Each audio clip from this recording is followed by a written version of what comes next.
Bilal ibn Rabah was born into slavery, a condition that was compounded after he became one of the first believers to follow the teachings of Prophet Muhammad. Bilal's father was an Arab slave, and his mother was a former princess of modern-day Ethiopia, who was also enslaved. Bilal was ruled by a master who punished him for his conversion to Islam.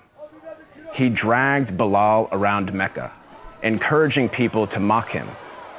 He even tried to force him to renounce his faith by placing a large rock on his chest and pinning him on the ground.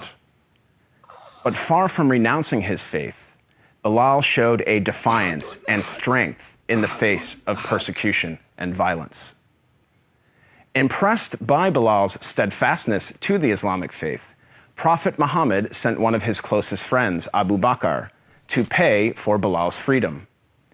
Once freed, Bilal rose to prominence in the early Muslim community. Prophet Muhammad appointed him to serve the mosque by using his melodious voice to call the believers to prayer. Bilal was a black man, and for some, his blackness made him unfit for such an honor. On one occasion, a companion of the Prophet, a man named Abu Dar, disparagingly said to Bilal, "You son of a black woman." This drew a swift rebuke from Prophet Muhammad. "Are you taunting him about his black mother?" asked the Prophet. "There is still some influence of ignorance in you." The ignorance the Prophet identified was rooted in the misguided view that a person's race reflects his or her moral character or social status. In fact, the Prophet's message of racial equality stood in stark contrast to the prevalent racial animosities of 7th century Arabia. Scholars refer to the period prior to the advent of Islam as Jahiliyyah, a time of ignorance, which included racism. Arguably, Prophet Muhammad was the first person in human history to declare, in no uncertain terms, that no person is above another by virtue of race or ethnicity.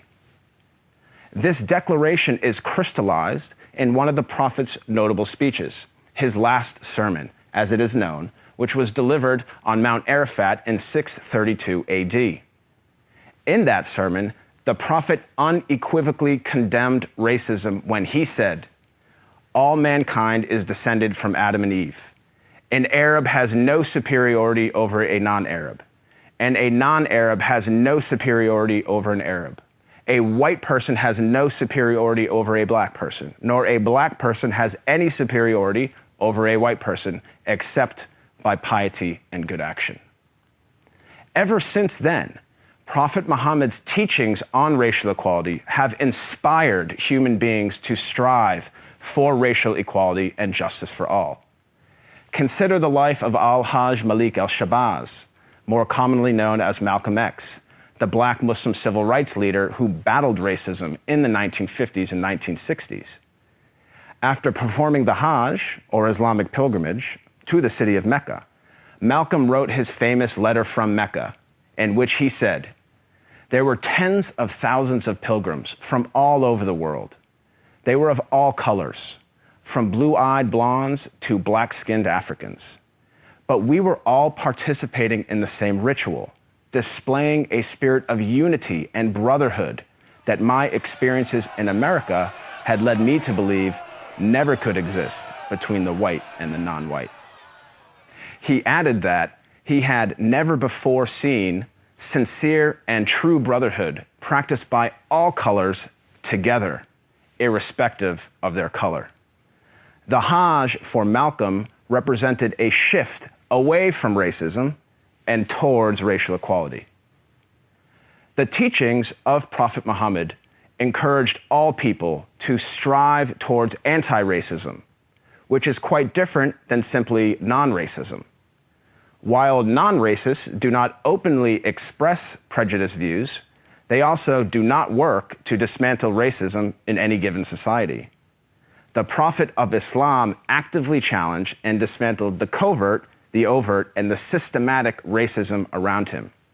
He identified racism as a symptom and identified its root cause as arrogance in the human heart. As our world becomes more and more diverse and interconnected, it is imperative that we strive to follow the teachings of Prophet Muhammad.